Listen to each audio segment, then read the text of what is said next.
Today I want to do a foundation review and demo video of the KIKO Milano Liquid Skin Second Skin Foundation.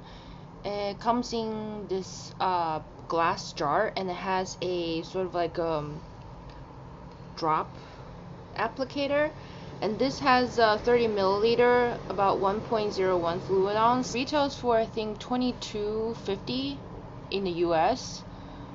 I believe that's how much it cost, which is kind of like falls right in between at high end and the drugstore.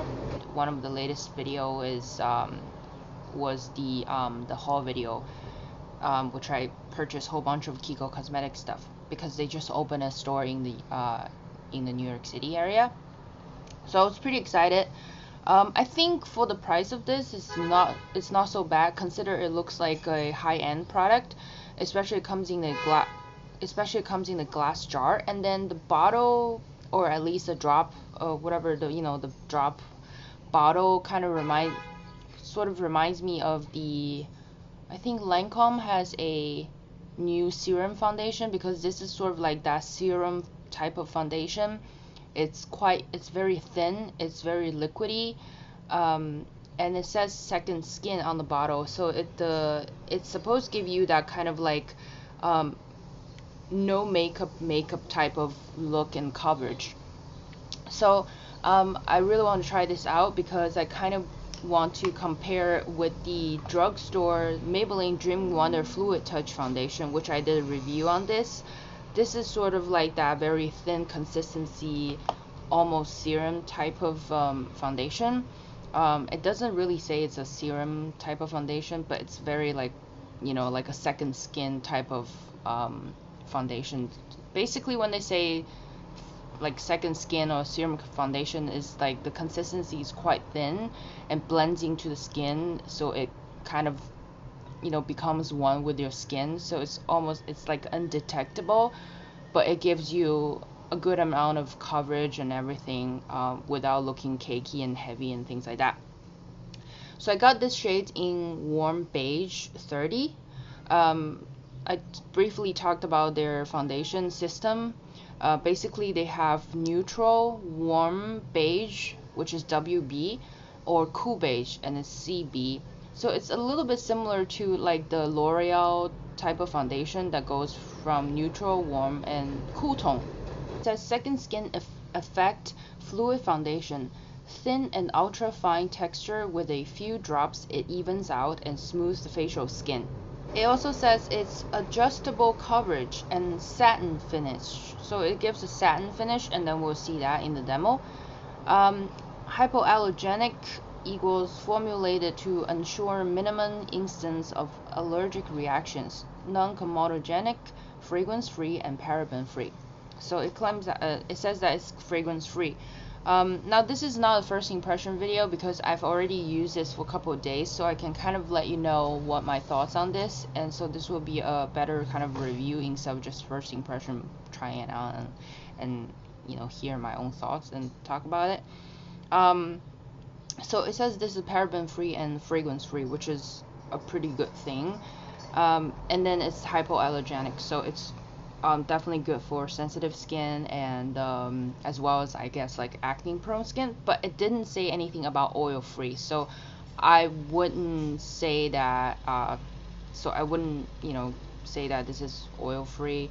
But like I said, I will use like something like an oil free moisturizer or oil-free sunscreen underneath. So let me just shake this up first. This shade I think is a really good match for me. Now the thing with their foundation system is that even though they have different undertone for different skin, it's very hard to find a shade that matches you. Now with this is actually one of the newer lines, so I just put, I don't know if it's just a drop or something. You see how liquidy this is? It just like runs through. Since this is warm beige, it is a little bit tanner on the skin, but it is a really thin. I'm using the e.l.f. powder brush, which is the flat top. You can use any beauty blenders or your fingertips or whatever. Since this is a very thin consistency foundation. So first I'm going to tap this on. So once I type this on, I feel like it gives a little bit more coverage. But if you want to give a more sheer sort of coverage, you can kind of like just blend it through. But I find by tapping the flat top brush, it kind of gives a little bit more coverage this way, and I do need a little bit more coverage now. I think that this foundation is definitely, like, first impression, it definitely has like a very sheer to light coverage, but it's somewhat buildable. It says that it's adjustable and, like, you know, coverage or whatever, that's how it says. But I wouldn't want to, you know, build up something if it's supposed to be like a second skin, no makeup type of thing. The key point is to actually have something that's so thin, that's so skin-like, to quickly evens out your skin tone. I think that's what's most important in this case. So I wouldn't quote on like having a heavy coverage, you know, kind of like the FX, what's the cover X, cover, what's the cover effect or something that has that highly pigmented liquid, you know, liquid pigments that they sell at Sephora. I haven't got a chance to try that. That's like something that you can custom blend or whatever into your moisturizer or oil or something.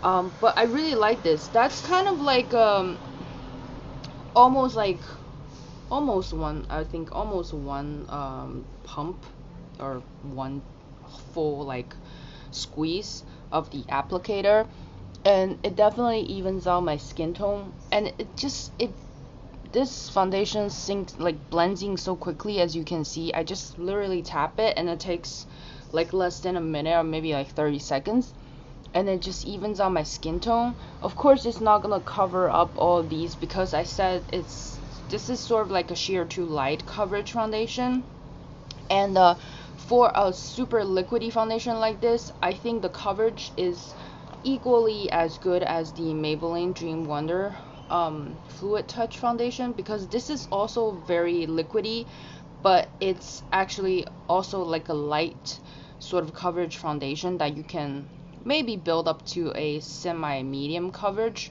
I feel like this is the same thing. I wouldn't like want to go back in and build another layer on top of this just to cover up these really stubborn marks, because I would definitely use a fuller coverage, thicker consistency concealer to spot conceal these.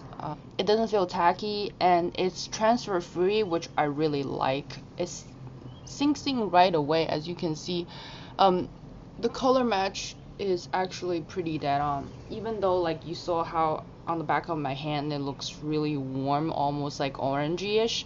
So it does look satiny finish, because my skin looks it doesn't look super matte, you know, because it doesn't look flat, but at the same time it's not dewy or it's not glowy, it's not like illuminated in a way. It just looks like my own skin, so I really like the finish of it.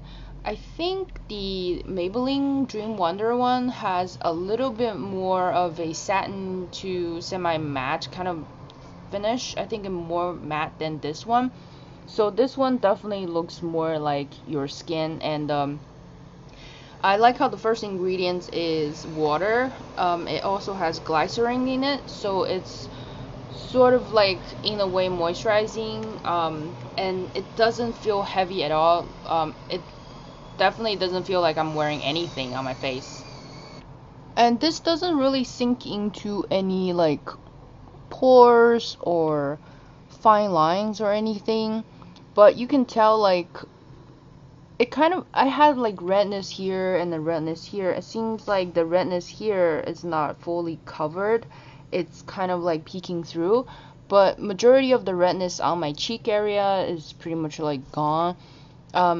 If I want, I think I can go back to using just another thin layer and to kind of cover up the a tiny pinky redness that's like peeking through, but I don't want that, you know, really. I like my skin to look like it's skin. It's not perfect. And then with pores, I do have large pores on my nose and around my nose, but this doesn't like necessarily camouflage your pores because it's not a primer or anything. It doesn't really, you know, like, but it doesn't emphasize your pores either.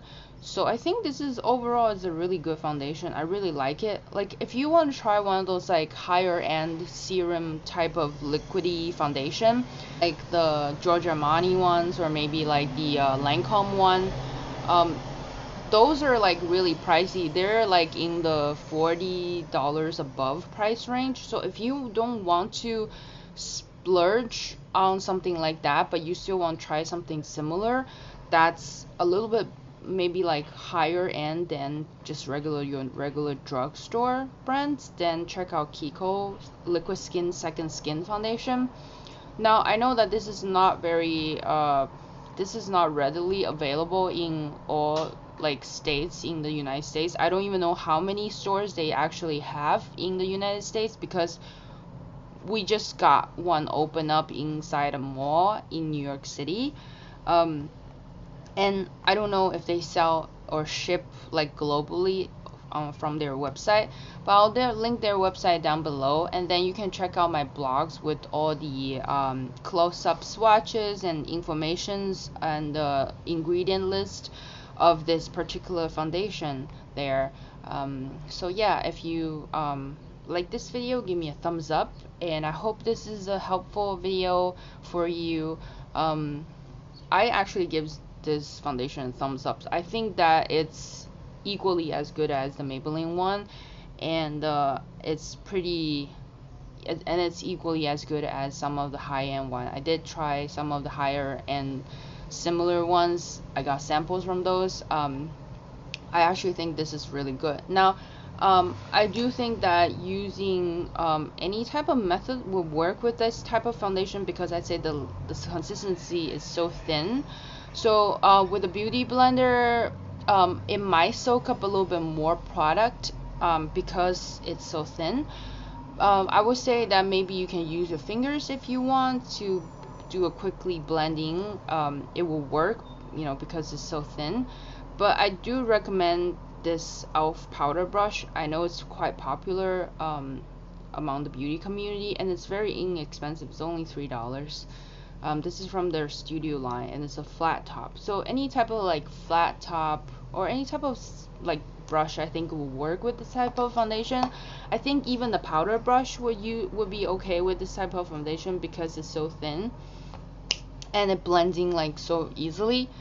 So yeah, like I said, the shade range, even though they have different ones for different skin undertones, it's hard to pick a foundation that matches your skin, because they do have something from super light to super deep, but they don't have like a half step up. So it's like they would jump from like shade 1 to shade 3, but then you don't have like 1.5 to 2.5 in between.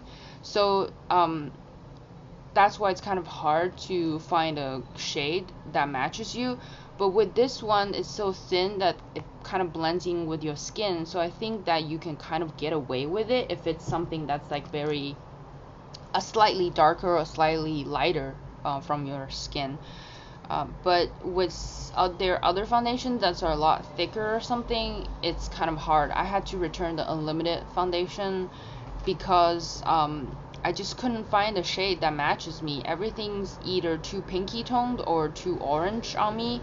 And I hope you enjoyed this video. Give me a thumbs up, and then leave some comments or thoughts or anything down the information down below. Yeah, don't forget to subscribe to my channel so you don't miss out on any future videos, and check out my blogs on all the close-up swatches and more detailed reviews, as well as product informations, ingredient lists, and where you can purchase all that stuff. So yeah, thank you very much for watching, and I'll see you next time. Take care. Bye.